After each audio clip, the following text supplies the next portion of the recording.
வணக்கம் ஃப்ரெண்ட்ஸ், நான் உங்களுமா அனைவருக்கும் வீக்கெண்ட் நல்வாழ்த்துக்கள். இன்றைக்கி நம்ம ஒரு சூப்பரான ரெசிபி தான் செய்ய போகிறோம். இதுதான் நம்மளோட ஹீரோ இன்க்ரீடியன்ட். என்னென்னு கேட்டிங்கன்னா சோயா சங்க்ஸு. இது வந்து சின்ன சைஸு. இதை வந்து நான் இப்போ ஹாட் வாட்டரில் இதை ஊற வச்சுருக்கேன். சரிங்களா, 10 நிமிஷம் இது ஊறட்டும். இந்த சோயாவை வச்சு ஒரு சிக்கன் டேஸ்ட்டில் ஒரு சூப்பரான சோயா மசாலா தான் செய்ய போகிறோம். சோயா சுக்கான்னு சொல்லலாம். இதுக்கு தேவையான பொருட்கள் ரொம்ப ரொம்ப கம்மி தான். வெங்காயம், கொத்தமல்லி, ஜிஞ்சர், இது வந்து கார்லிக்கு, இது வந்து வீட்டில் அரைச்ச மிளகாய் தூள், வீட்டில் அரைச்ச கரம் மசாலா, வீட்டில் அரைச்ச மஞ்சள் தூள், அப்புறமா கொஞ்சமாக கல்லுப்பு, அவ்வளோதான். இந்த சோயாவில் வந்து ப்ரோட்டீன் சோர்ஸ் வந்து ரொம்ப ரொம்ப ஜாஸ்தி. அதே மாதிரி ஃபைபரும் இதில் ரொம்ப இருக்குது. சரிங்களா, அதனால் நீங்கள் முடிஞ்ச வரைக்கும் அட்லீஸ்ட் வீக்லி ஒன்ஸு சோயா வந்து செஞ்சு சாப்பிட்டா நம்ம ஃபேமிலிக்கு எல்லாருக்குமே உடம்புக்கு ரொம்ப நல்லது. சரிங்களா, வாங்க இப்போ எப்படி செய்யுதுன்னு பார்க்கலாம். பாருங்கள் ஃப்ரெண்ட்ஸ், இந்த சோயா மசாலாவுக்கு ஃபஸ்ட்டு நான் கார்லிக் கொஞ்சமாக ஆட் பண்ணிக்கிறேன். அதோடு வந்து ஜிஞ்சரும் எடுத்து வச்சுருக்கோம் இல்லையா, அந்த ஜிஞ்சர் ஆட் பண்ணிக்கிறேன். இதோட கொஞ்சமாக ஒரு பொடி வெங்காயம். இது எதுக்குன்னு கேட்டிங்கன்னா டேஸ்ட் நல்லா வரும். At the same time gravy வந்து அந்த பதம் வந்து நல்லா, அந்த கிரேவி பதம் சூப்பராக இருக்கும். அதுக்காக தான். அதே மாதிரி கொஞ்சமாக கொத்தமல்லி, கொஞ்சம் தான், ரொம்பலாம் தேவையில்லை, கொஞ்சமாக போட்டால் போதும்.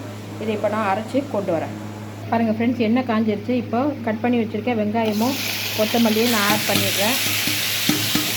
பாருங்கள் ஃப்ரெண்ட்ஸ், அதோடையே வந்து இந்த மிளகாய்த்தூள், மஞ்சள் தூள், கரம் மசாலா அதையும் நான் ஆட் பண்ணிடுறேன். தேவையான அளவு கல்லுப்பு அதுவும் ஆட் பண்ணிடுறேன்.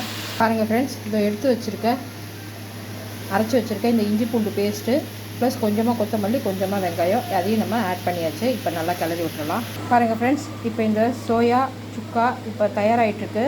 இப்போ இந்த தண்ணி வந்து நல்லா கொதித்து இந்த தண்ணி சுருண்டு ஊற்றின எண்ணெய் மேலே வரணும். அதுதான் பதம்.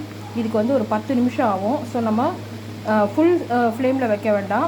ஃப்ளேமை குறைச்சிட்டு ஸ்லோ பண்ணி வச்சுட்டு நம்ம க்ளோஸ் பண்ணி வச்சிடலாம். சரிங்களா, இதை பாருங்கள், நான் இப்போ க்ளோஸ் பண்ணி வச்சுருக்கேன். ஃப்ளேமை வந்து